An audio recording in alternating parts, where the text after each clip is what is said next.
तो ते करतो. आजच्या मरणाकरिता आपण एक शास्त्र भाग वाचू. देवाला धन्यवाद करू. लुकात शुभवर्तमान आणि त्याचा 28 अध्याय आणि लुकात शुभवर्तमान याचा 22 अध्याय आणि त्याचा 28 वचन मी तुमच्याकरिता वाचतो. त्या ठिकाणी म्हटलंय की माझ्या परीक्षेमध्ये माझ्या बरोबर टिकून राहिलेले तुम्हीच आहात. आजचा जो आपला महत्वाचा विषय आहे तो असा आहे की विश्वासणाऱ्याची परीक्षा होणारच. लक्षात घ्या, विश्वासणाऱ्याची परीक्षा होणारच. जे परीक्षेत पास होतात त्यांनाच मोठं प्रतिफळ मिळतं, इतरांसाठी नाही. आणि म्हणून प्रभू येशू ख्रिस्त त्याच्या शिष्यांबरोबर बोलत असताना प्रियजनो काय म्हणतो, माझ्या परीक्षेमध्ये माझ्या बरोबर टिकून राहिलेले ते तुम्हीच आहात. माझ्या प्रिय भावांनो आणि बहिणींनो, प्रभू येशू ख्रिस्त स्वतः त्याच्या शिष्यांशी बोलत आहे आणि बोलताना सांगत आहे की माझ्या परीक्षेमध्ये टिकून राहिलेले कोण आहात, ते तुम्हीच आहात. आम्ही त्या देवाच्या पवित्र चरणाजवळ बसलेलो आहोत हे कदापि लक्षात विसरून जायचं नाही, कदापि विसरून जाता कामा नये की आम्ही कोणासमोर बसले आहोत, देवासमोर.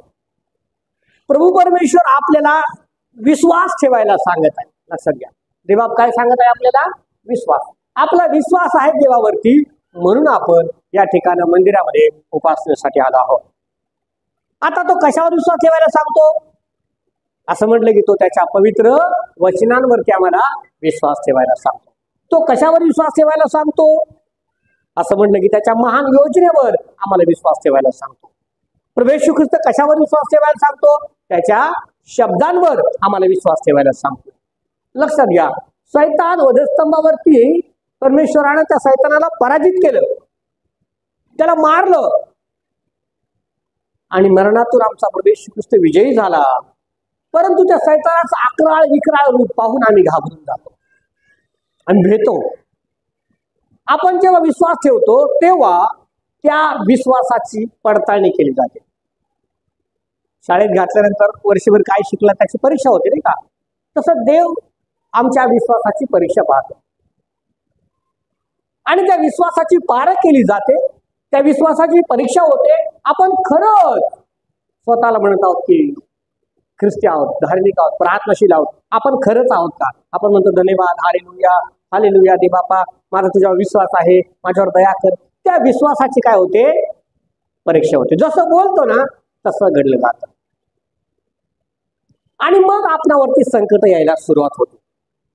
शैतान देवाकडून परमिशन घेतो आणि आम्हाला प्रॉब्लेम मध्ये टाकतो. शैतानाला मोकळीक मिळते, देव आम्हाला स्वतःहून शैतानाच्या हवाले करतो आणि मग आमच्या हाल होऊ लागतात आणि मग त्या कठीण परीक्षेमध्ये आम्ही टिकतो का, त्याची परीक्षा होते. तुम्ही असं म्हणता क्या जगत काय, आम्ही तर देवाच्या आहोत. परीक्षा ही फक्त कोणाची होते, देवाच्याच लोकांची होते, इतरांची नाही. ते देवाचे नाहीत ना, त्यांना मोकळीक आहे, हा प्या आनंद करा, कारण त्यांच्याकरिता मोठा आणि पसरट मार्ग आहे, जो मार्ग स्वर्गाच्या वाटेवरती जात नाही. आमचा विश्वास आहे की प्रभू येशू ख्रिस्त आमच्यासाठी वधस्तंभावर मारला गेला. बोला हालेलुया, बोला हालेलुया. आहे ना विश्वास की प्रभू येशू ख्रिस्त माझ्या पापासाठी वधस्तंभावरती मारला गेला आणि मरणातून तो तिसऱ्या दिवशी उठला, स्वर्गात घेतला गेला. त्याला हजारो लोकांनी पाहिलं, तो गेला आणि म्हणाला मी जातो आणि जागा तयार करतो. माझ्या पित्याच्या घरात जागा नसती तर तसं मी तुम्हाला सांगितलं असतं आणि मी तुम्हाला पुन्हा घ्यायला येतो. आणि स्वर्ग सार्वकालिक आहे, अनंतकालिक आहे आणि आमचा त्या स्वर्गावर सुद्धा विश्वास आहे की नाही, की मरणानंतर आपण कुठे जाणार आहोत, स्वर्गात. जर आपला विश्वास आहे तर आपली परीक्षा होणार आहे. देवा पाहतो की आपण काय करतो, विश्वासामध्ये आपण टिकतो का पडून जातो, लगेच घाबरतो, लगेच इकडे तिकडे पळतो. थोडस दुःख लागलं का आपण काय करतो, कोण पाहतो, परमेश्वर देव पाहतो आणि सैतानाला परमेश्वर जा घे तुला परीक्षा घ्यायची. आणि पवित्र शास्त्र सांगतं देव आम्हाला संकटामध्ये असताना पाहतो की आम्ही काय करतो. आम्ही देवाला धन्यवाद देतो का देवाला दोष देतो. आणि बहुसंख्य वेळेला लोक देवाला काय करतात, कोसायला सुरू करतात, देवाला दोष द्यायला सुरू करतात, रडायला सुरू करतात. म्हणतात देवा अरे माझ्यावरच का, मीच दिसतो का, माझ्याच घरी काय. आणि सैतान तेव्हा काय होतो, हसतो आणि म्हणतो पा देवाचा माणूस. लोकांनी तेव्हा म्हणलं पाहिजे देवा तुला धन्यवाद, या संकटामध्ये सुद्धा मी तुझी स्तुती करत आहे, तुला धन्यवाद. आणि संकट येतात आणि मग ते निघून जातात, ते राहत नाही. आपण देवापासून दूर जातो का नाही जात? देवाला चिटकून राहतो. कधी? संकटात. चांगला असल्यावर तर कोणी पण धन्यवाद करेल, कोणी पण स्तुती करेल, सगळं मिळाल्यावर कोणी पण स्तुती करेल. पवित्र शास्त्र सांगतं कठीण काळामध्ये तुम्ही देवाला सोडून जाता का देवाला चिटकून राहता? आपण काय करतो ते परमेश्वर देवा पाहतो. सैतान आमची परीक्षा घेतो. आपण देवाबरोबर देवाच्या वचनावर टिकून राहतो का? आपण सोडून पळून जातो, हे परमेश्वर देवा पाहतो. आपण काय विश्वास ठेवला आहे? लक्षात घ्या, काय विश्वास ठेवला आहे हे आधी आपण स्वतःची पडताळणी केली पाहिजे की माझा काय विश्वास आहे, मी कसा विश्वास आहे. पहिली आणि महत्वाची गोष्ट म्हणजे देव जिवंत आहे, हा आपला विश्वास आहे. बोला हालेलुया. देव कसा आहे का विश्वास की नाही? बोला, देव कसा आहे? जिवंत आहे. असं जर तुमचा विश्वास आहे तर तुम्ही लक्षात घ्या, तुम्हाला उद्यापासून परीक्षेला सामोरे जायचे. उद्यापासून आपल्या परीक्षा आहेत असं लक्षात ठेवा. तर परीक्षेला जाण्याच्या अगोदर आम्हाला काय करावं लागतं? अभ्यास करावा लागतो. आणि अभ्यास केल्याच्या नंतरच आपण पास होतो, आपली परीक्षा होते. म्हणून मी तुम्हाला सांगत आहे की आपलं स्वतःच पवित्र बायबल स्वतःनं घेऊन यायचं आहे, स्वतःला प्रार्थना करायचे. दुसरी आणि महत्वाची गोष्ट म्हणजे की आमच्या पापासाठी येशू मरण पावला. मी आताच तुम्हाला म्हणलो, तिसऱ्या दिवशी तो मरणातून पुन्हा उठला, स्वर्गात घेतला गेला. हा जर आमचा विश्वास आहे तर आमची परीक्षा होणार आहे. सैतान टपून आहे. काय म्हटलंय? तो गरजणाऱ्या सिंहासारखा कोणाला गिळावं हे पाहत आणि फिरत आहे. तो ढरकाळी फोडून आहे, आमच्या कडे पाहत आहे. आम्हाला टिकून राहायचं आहे. तिसरी आणि महत्वाची गोष्ट म्हणजे स्वर्गात सार्वकालिक जीवन आहे. स्वर्गातील मोठे आशीर्वाद आमच्यासाठी आहे. म्हणून आम्ही काय म्हणतो?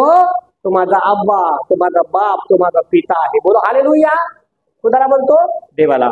तो म्हणतो तुम्ही माझे वारस आहात, माझे हकदार आहात, माझे वाटेकरी आहात, तुम्ही पवित्र जण आहात आणि तुम्ही राजकीय वंशज आहात. कोण म्हणतो? देव आम्हाला म्हणतो. असा जर आमचा विश्वास आहे तर लक्षात ठेवा, स्वर्ग अनंतकालिक आहे. त्या स्वर्गाचे वाटेकरी आम्ही आहोत. आणि देव जर पवित्र वचनांवरती आमचा विश्वास आहे तर मग आमची परीक्षा ही होणारच आहे. परीक्षा होणार आहे. संकट येतील, मग काय करायचं? लक्षात घ्या, मग काय करायचं? लगेच आपण घाबरतो, लगेच म्हणतो आता मला काय खरं नाही, मी आता मरतो की काय, बाबा आता काय करू, रडायला सुरुवात करतो, विसरून जातो की देव माझ्याबरोबर आहे. लक्षात घ्या, तो प्रसंग मला पुन्हा तुम्हाला सांगूशी वाटतो. अत्यंत कठीण होता. मी रविवारी तुम्हाला सांगितलं की जेव्हा गाडीने पेट घेतला तेव्हा काहीच सूचना, अक्कल बंद होऊन झाला नाही. जेव्हा घरात सर्किट होतं किंवा गॅस जरी पेटायला आपण घाबरलो होतो, काय करावं? म्हणजे गाडी गॅसची आहे, क्षणामध्ये सगळं संपेल. एकच गोष्ट लक्षात होती की परमेश्वर देव माझ्या बरोबर आहे. मी तुम्हाला पटकन मला आठवलं, स्तोत्र 91 तो म्हणतो, जो सर्व समर्थाच्या सावलीत राहतो तो परमेश्वराच्या पंखाच्या छायेच्या आश्रयाखाली आहे. फटाफट मला आठवलं की मृत्यू छायेच्या दरीतून जात असलं तरी देव नको, अरे मी आहे ना. प्रभू काय म्हणत आहे? मी आहे ना. काय त्यानं काय होणार आहे? घाबरू नको. म्हणून तो म्हणतो परमेश्वर माझा मेंढपाळ आहे आणि मला काही उणं पडणार नाही. संकट देव कधीच आणत नाही. बोला हालेलुया. आपण म्हणतो देवाने माझी गाडी का पेटवली, देवाने माझ्या घरी असं का केलं, देवाने भांडणं का लावली, देवाला माहित नव्हतं का, देवाला कळत नव्हतं का की आमचं घर असं होणार आहे, पंखा पडणार आहे. आपण देवाला दोष द्यायला लागतो. देव संकट देव कधी आणत नाही, ते अगोदर सूचना देतात. पंखा जरी पडणार आहे ना तर 2 वर्ष आधी सूचना करतो, वाचतो, कर कर. आपण जाऊ दे असाच आवाज येतोय, मग तर दानकन पडतो. आपण अरे तो वाजत होता, आपल्याला सूचना मिळते पण आपण दुर्लक्ष करतो. असं म्हणलं देव, बोला देव कधीच संकट आणत नाही. संकट सैतान आणतो. कोण आणतो? परमेश्वर देवाकडून तो परमिशन घेतो आणि आमच्यावर संकट आणतो. जो देवाचा आहे त्याची परीक्षा होणारच आहे, जो विश्वास आहे त्याची परीक्षा होणारच आहे. माझा जर परमेश्वरावर विश्वास आहे तर माझी परीक्षा होणारच आहे. पण मी विश्वासू नाही, मला काय भीती नाही, माझा परीक्षा नाही मला, आणि मला काही डिग्री नाही, आणि मला काही जाणा नाही. शाळेतच जाते, त्याच्या परीक्षा होतात का? त्याला कोणी साहेब म्हणतं का? त्याला खुर्ची देतात का? तो IPS अधिकारी होईल का? तो मोठा डॉक्टर इंजिनियर होईल का? तो शाळेतच नाही गेला, त्याच्या परीक्षा आहेत का? पण ज्याला पुढे जायचं आहे, मोठ्या पदावर जायचं आहे, ज्याला अधिकारी व्हायचं आहे, ज्याला शिकायचं आहे, त्याला परीक्षेनं सामोरे जावं लागतं. आम्हाला विश्वासामध्ये टिकायचं आहे आणि विश्वास आहोत प्रभूचं वचन सांगतं आमच्या परीक्षा होणार आहेत. आणि ज्या परीक्षा होतात, जे परीक्षेत पास होतात ते पुढच्या वर्गात जातात आणि पुढे जातात. देव आमच्या बरोबर आहे हे आपण कधीच विसरून जाता कामा नये. परीक्षेमध्ये लक्षात ठेवायचं की परमेश्वर देव बाप माझ्या बरोबर आहे आणि मला काही ऊन पडणार नाही. स्तोत्र 23 मध्ये काय म्हटलंय? परमेश्वर माझा मेंढपाळ आहे, मला काही ऊन पडणार नाही. तो काय करतो? मला हिरव्या गार कुरणात बसवितो. एवढंच नव्हे तर तहान लागला तो काय करतो? थंड शांत पाण्याजवळ घेऊन जातो. तो माझा जीव ताजा तवाना करतो. तो आपल्या नामासाठी मला पुढे चालवतो. नीतीच्या आणि धर्मीच्या मार्गावर चालवतो, नीती मार्गावर चालवतो. पुढे काय म्हटलंय? तो माझ्या डोक्याला काय करतोय? तेलाचा अभिषेक सुद्धा करतो आणि तो शत्रूच्या देखत ताट सुद्धा वाढतो. जेव घालतो शत्रूच्या देखत, म्हणतो खा पी तृप्त हो, मी आहे. आणि इतकं सगळं असताना देवाच्या लेकरांनो, संकटात आपण घाबरून जाता कामा नये. पण आपण काय करतो? थोडा ताप आला ना, बाबा मरतो का काय, रडायला सुरू होतं, गोळ्या शोधायला सुरू होतात, डॉक्टर शोधायला सुरू. काय करू? घाबरून जातो. कारण आपला परमेश्वरावरती ठाम विश्वास नसतो. विश्वासात कमजोर राहतो. लगेच आपण म्हणतो की बापरे आता काय खरं नाही. संकटांना सांगा की मेरा येशू बडा है. तुम्ही आपण गातो, काय गातो? ये मत कहो खुदा से मेरी मुश्किलें बड़ी है, उन मुश्किलों से कह दो मेरा खुदा अरे भागो. शैतानाला सांगा पळून जा, मी घाबरणार नाही, कारण तू माझं काही करू शकत नाही. मी कोणाचा आहे? परमेश्वराचा आहे. विश्वासामध्ये टिकून राहा, खंबीर राहा, देवाला धरून राहा, देवाला चिटकून राहा. जे देवाला नाकारतात, जे घाबरतात, जे रडतात, देवापासून पळून जातात, शैतान त्यांना खट्ट पकडतो आणि अजून भेडवतो. म्हणतो आता काही खरं नाही, आता तुला कोणी वाचवणार नाही, आता तू मरणार आहेस, आता तुझं काय खरं नाही, आता सगळं उद्ध्वस्त झालं, आता सगळं संपलं. आणि आपण जेव्हा जातो तिथे पाहतो फोनवर एक ऐकलेलं असतं आणि समोर जातो आपण काहीच नाही झालं, नॉर्मल आहे. आपण जाऊ मी किती घाबरलो. शास्त्र सांगतं सैतानाला घाबरू नका, तो फक्त गरजणाऱ्या फक्त आवाज करतोय पण ऍक्च्युली काही करू शकणार नाही. योबाचं पुस्तक आणि त्याचा पहिला अध्याय 1 पासून 12 वचनांपर्यंत तुम्ही वाचलं तर तुम्हाला पाहायला मिळेल. असं म्हणलं की ऊस देशामध्ये योग नावाचा एक मनुष्य राहत आहे. तो धार्मिक आहे, नीतिमान आहे, देवाला घेऊन चालणार आहे. नित्यक्रमाने त्याचे लेकरं सुद्धा प्रार्थना करीत आहेत. नित्यक्रमाने प्रत्येकाच्या घरी भोजन होत आहे, त्याची पुष्कळ मोठी संपत्ती आहे. आणि असं सगळं असताना एके दिवशी अचानक एक जण येतो त्याला सांगतो, अहो जनावर सांभाळत असताना पूर्वेकडून काही लोक आले, तुमचे सगळे जनावर घेऊन गेले. दुसरा येऊन सांगतो तुमचे गाढव पण नेले, तुमची शेती पण नेली, तुमची संपत्ती पण लुटून नेली. शेवटी जाऊन सांगतो की तुमचे लेकर थोरल्या भावाच्या घरी भोजनात बसले होते, सगळे आनंदाने जेवत होते आणि अचानक काय झालं, पूर्वेकडून वारा सुसाट्याचा आला आणि वारा आल्याच्या नंतर ते घर त्यांच्यावर पडलं, ते सगळे मेले, मीच एकटा काय बचवले. किती कठीण आहे. वाचा, योबाचं पुस्तक काढा आणि तुम्हाला पाहायला मिळेल. तुम्ही वाचा काय म्हटलंय. तो म्हणतो धन्य त्या परमेश्वराचं नाव ज्याचं होतं त्याला नाही. आम्ही म्हणू शकतो का? शास्त्र सांगतं कठीण काळामध्ये त्या परमेश्वराला दोष देऊ नये. त्यानं परमेश्वराला दोष मात्र दिलाच नाही. त्याच्यावर संकटावर संकट येत राहिले, संकटावर संकट येत राहिले. 12 वचनापासून पुढे वाचलं तरी चालेल किंवा 18 वचन वाचलं तरी चालेल. 18 वचनापासून पुढे वाचा म्हणजे आपण पुढे बाकी सर्व तुम्हाला ठावक आहे. पहिला अध्याय वचन 18.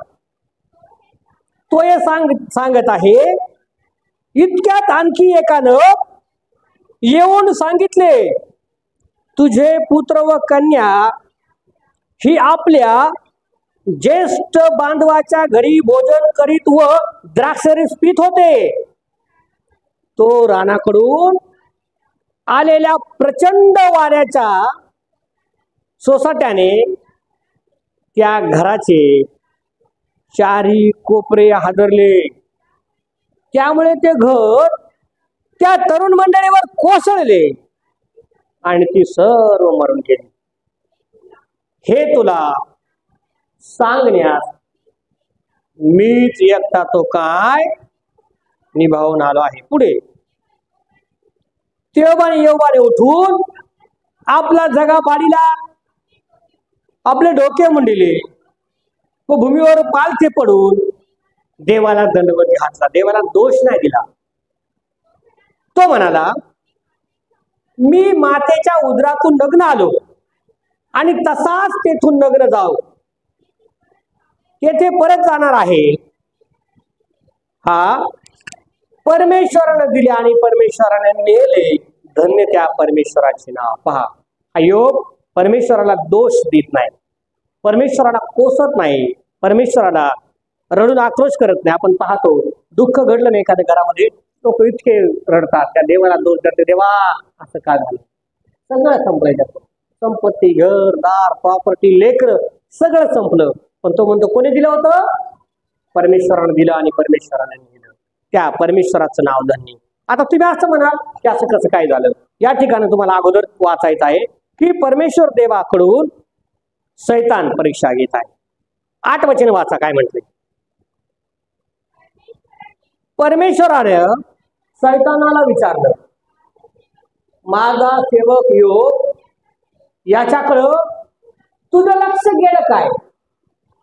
भूतलावर त्याच्या तोडीचा, सात्विक, सरळ, देवाला घेऊन चालणारा आणि पापापासून दूर राहणारा असा दुसरा कोणी नाही. शैतानाने परमेश्वराला उत्तर दिले, योग देवाचे भय काय? फुकट बाळगतो का?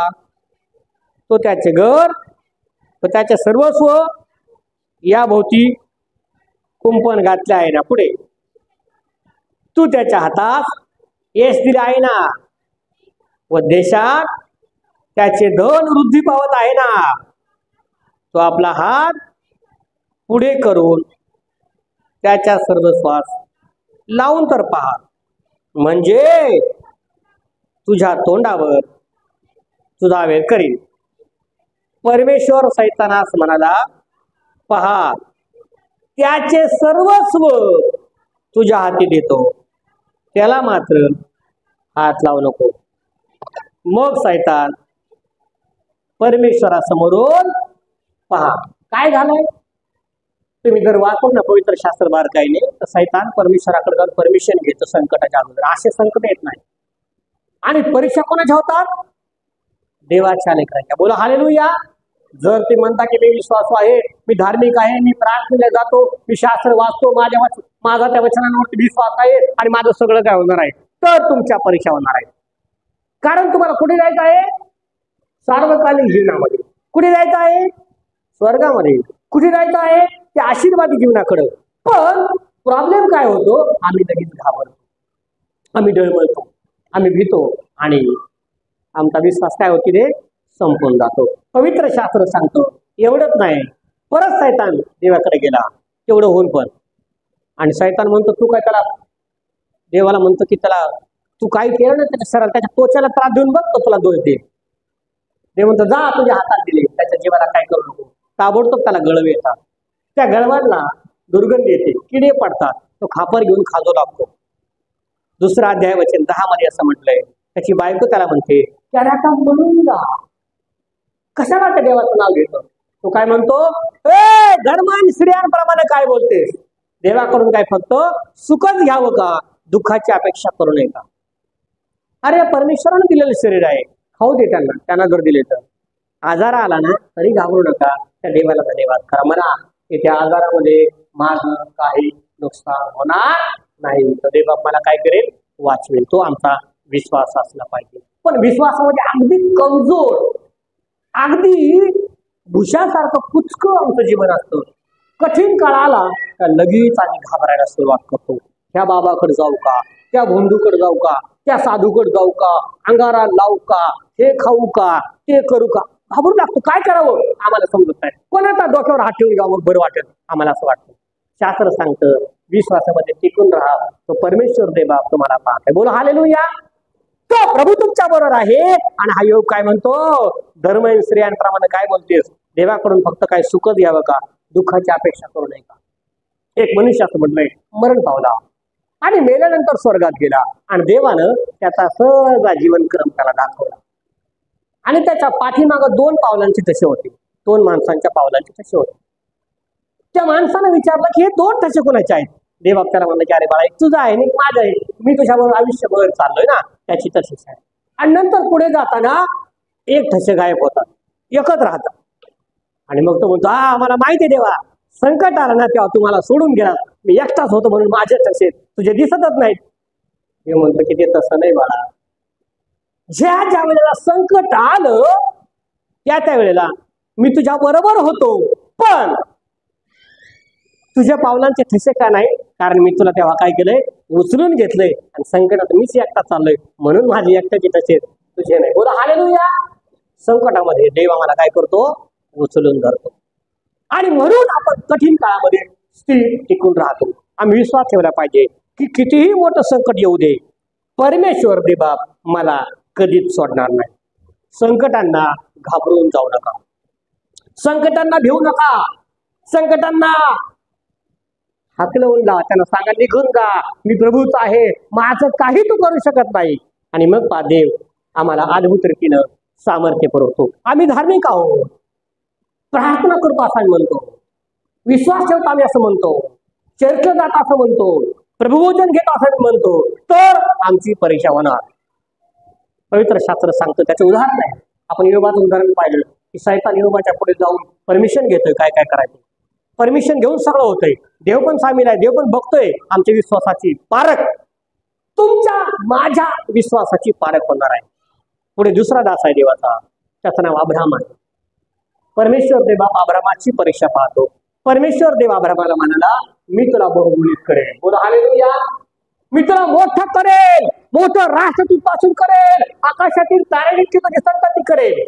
आता काल आपल्याकडे झाले नाही काही, ते लोक करतात, त्याच्या संदर्भात आहे. आणि पवित्र शास्त्र सांगतं, देवानं अब्राहमाला सुद्धा सांगितलं, जा मी तुला मोठं करेल. आणि मग त्याला पुत्र दिला. 100 वर्षाचा झाला अब्राहम, त्याला पुत्र दिला.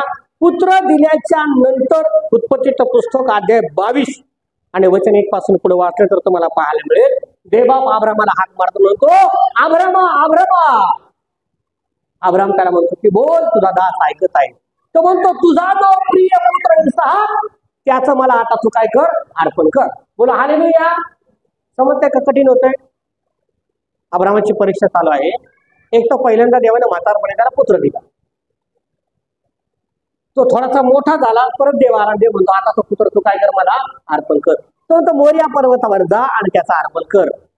हे जे आता करत आहेत ना, हेच ते अर्पणाचा सण आहे, त्यालाच आपण वलांडणाचा सण म्हणतो. शास्त्र सांगतं, यानं लाकडं घेतले, गाढव घेतलं, खोगीर घातलं, सेवक लोक संगती घेतली, सगळं घेतलं आणि तो अर्पण करायला निघाला. त्याने काही विचार नाही केला. तो अब्राहम विश्वासामध्ये डळमळला नाही, तो घाबरला नाही, तो भिला नाही, त्या संकटाला तो पळाला नाही. तो मला हरकत नाही, परमेश्वरानं दिले तो परमेश्वर देव बाप पाहून देईल. आणि दुरून त्या प्रार्थनेचं ठिकाण पाहिल्याच्या नंतर चाकरांना म्हणतो, तुम्ही इथेच थांबा, आम्ही 2 जण बापलेक जाऊन काय करतो, प्रार्थना करतो. आणि गाढवाला पण तिथं ठेवलं, त्या लेकराच्या अंगावरती लाकडं घातले आणि निघाला अब्राहम. आणि ते बाळ त्याला विचारतं की बाबा, सगळी तयारी तर केली आपण, पण कोकरा कुठे? पवित्र शास्त्र सांगतं, अब्राहम त्याला काय उत्तर देतो, देव पाहून देईल, या रे परमेश्वर पाहून देईल, इतका त्याचा विश्वास आहे. पुढे वाचत गेलं तर असं म्हटलं की ते पर्वतावरती गेले, पर्वतावर गेल्यानंतर वेदी रचली आणि इसाकाला बांधलं. पळून जाऊ नये, त्याने उलटून मारू नये, आणखी काय करू, अनेक विचार असतील. पण इसाकानं काय उत्तर दिलेले, काही दिलं नाही. ठीक आहे, बाप जे करत आणि योग्यच आहे. बांधून त्या लेकराला वेदीवर झोपवलं, सुरा घेतला आणि आता मारायचा. सुरा मारण्याच्या समयात देव म्हणतो, थांब इसाका, त्याला मारू नका. इसाकाला, अब्राहमा थांब, मी तुझी परीक्षा पाहिली, त्या परीक्षेत तो काय झाला, पास झाला. 100 मार्क तुला मिळाले, 100 पैकी 100. तुझ्या एकुलत्या एका पुत्राला पण तू माझ्याकरिता राखून ठेवलंय. जा मागे पाय, गेडका आहे मागे, जाळीमध्ये मी काय केलंय, गेडका ठेवलाय तुझ्यासाठी. आणि मग एक गीतकार भजन करता असं म्हणतो, सोड सोड अब्राहमा तू मारू नको इसाका, इसाका जाळीमध्ये गुंतलेला मागे पहा येडका. हे जाळीमध्ये गुंतलेला मागे पाहेड का. हाक दिली देवाने मजला देई पुत्र बलिदान मला. हाक दिली देवाने मजला देई पुत्र बलिदान मला. इसकाला घेऊन सामोरे आला. इसकाला घेऊन सामोरे आला. जरी असे भाऊ तुझा लाडका. हे जाळीमध्ये गुंतलेला मागे पाहावेड का. जाळीमध्ये गुंतलेला मागे पाहावेड का. वेदी करून रचलेलाकड त्यावर निजले साकाला. वेदी करून रचलेलाकड त्यावर निजले साकाला. सुराहाती घेऊन हात उघडीला. सुराहाती घेऊन हात उघडीला. हात उघडताच दूत बोलला. हे बोलला काय. अरे जाळीमध्ये गुंतलेला मागे पाहावेड का. जाळीमध्ये गुंतलेला मागे पाहावेड का. परमेश्वर देव जो आहे तो पाहून देणार आहे. संकटामध्ये लक्षात ठेवा, घरात कठीण काळ आहे, कदाचित तुम्हाला राशन नाही, पण विश्वास ठेवा तो प्रभू पुरवून घेईल. तो उपाशी उठवेल पण झोपवणार नाही. आमचा विश्वास असला पाहिजे. आज आम्हाला पाहायला मिळतं की मोठमोठ्या गाड्यांमध्ये, मोठमोठ्या कारमध्ये, मोठमोठ्या बंगल्यांमध्ये लेकरं राहतात आणि आई वडील कुठे आहेत. वृद्धाश्रमात आहे. ज्या आई वडिलांनी प्रॉपर्टी तयार केली, कष्ट केलं, शिकवलं लेकरांना, शिक्षण झाल्याच्या नंतर आम्ही साहेब झालो, जायचंय. लेकरांना लाज वाटते की माझी आई कशी आहे, अडाणी, तिला मी कसं मित्रांच्या समोर प्रेझेंट करू, मी लोकांच्या समोर कसं सांगू. पवित्र शास्त्र सांगतं की आम्ही देवापासून दूर गेलेलो आहोत, आम्ही जगाकडे पाहणार आहोत. जर त्याने जन्म दिला नसता तर आम्हाला जग दिसलं असतं का. पवित्र शास्त्र सांगतं की आमचं वागणं, आमचं उठणं, आमचं बसणं परमेश्वर देवा पाहतो. आणि म्हणून आम्ही त्या परमेश्वराशी निगडीत विश्वासू नेहमी मरेपर्यंत राहिलं पाहिजे. कारण मरणानंतर आम्हाला स्वर्ग आहे. मरणानंतर आम्हाला अनंतकाल जीवन आहे. मरणानंतर आम्हाला अद्भुत गोष्टी आहे. आणि म्हणून आम्हाला पाहायला मिळतं की वृद्धाश्रम जेव्हा बंद होतील तेव्हा असं म्हटलंय की खऱ्या अर्थानं जगाला देव समजला आहे, देव कळाला आहे. का आहे वृद्धाश्रम. कारण आम्हाला देवच अद्याप समजलेला नाही. देवाला समजून घ्या. म्हणून तो म्हणतो की माझा तुम्हाला काय पाहिजे आहे. आणि जेव्हा संकट येतो, त्या संकटात परीक्षा होते, त्या परीक्षेत आम्ही पास होतो, तेव्हा आमचं खरं धार्मिक जीवन कळलं जातं. पवित्र शास्त्र सांगतं की तो प्रभू आम्हाला कधीच कधीच सोडणार नाही. ज्यानं देव पाहिला आहे त्या देवाचा जो महिमा करत आहे, असं म्हणलंय की तो कोणी मनुष्य असू द्या, तो देवाला धरून राहिल्याशिवाय. जगाने लोकांना फसवलेलं आहे. अनेक लोक जगामध्ये निराश आहेत, दुःखी आहेत. कोणावर विश्वास ठेवावा. या भूतलावरती प्रभू असं म्हणतो मी येईल तेव्हा मला विश्वास आढळेल काय. आज घरामध्ये सुद्धा कोणी कोणावर विश्वास ठेवत नाही. पैसे जरी द्यायचे तर त्यांना भीती वाटते की मला परत मागं देतील का. काय ठेवायचं आहे वस्तू तरी ठेवत विश्वास नाही. जगात कोणावर विश्वास ठेवावा असं राहिलेलं नाही जग. पवित्र शास्त्र सांगतं त्याला कारण असं आहे की जग हे पापानं भरून गेलं आहे, ते देवापासून दूर आहे. अब्रामाची परीक्षा झाली, त्या परीक्षेमध्ये तो उत्तीर्ण झाला. पवित्र शास्त्र सांगतं आमची परीक्षा होईल, त्या परीक्षेमध्ये टिकून राहिलं पाहिजे. योबाची परीक्षा झाली, त्या परीक्षेत टिकून राहिला. आमची जेव्हा जेव्हा परीक्षा होईल, बायबल आम्हाला सांगतं देव आमची परीक्षा आमच्या शक्ती पलीकडे पाहणार. बोला पाहणार, बोला पाहणार, कधीच पाहणार नाही. आमच्या शक्ती पलीकडे देव आमची परीक्षा पाहत नाही. तो परीक्षा पाठवतो तर सामर्थ्य सुद्धा तोच पाठवतो, ताकद सुद्धा सहन करण्याची तोच पाठवतो. दुःख देतो तर दुःख पेलण्याची ताकद सुद्धा. पुन्हा एक वार आपण धन्यवाद करू देवाला, म्हणून देवा तू अद्भुत आमच्या करिता चांगला आहे, आम्ही तुझी सुद्धा तोच देतो. आणि म्हणून त्या देवाला धन्यवाद करा. सगळ्या दुःखाबद्दल, सगळ्या परीक्षेबद्दल, सगळ्या प्रॉब्लेम बद्दल देवाला धन्यवाद करा. पहा हे प्रॉब्लेम कधी निघून जातील तुम्हाला आणि मला समजणार नाही. देवा या वचनांच्या कर्वी आम्हाला आशीर्वादित करो. आमेन. यावेळेला आपण सूचनांकडे जाऊ. मंडळीचे सेक्रेटरी समोर येतील आणि सूचना देतील, मग आपण पुढे जाऊया.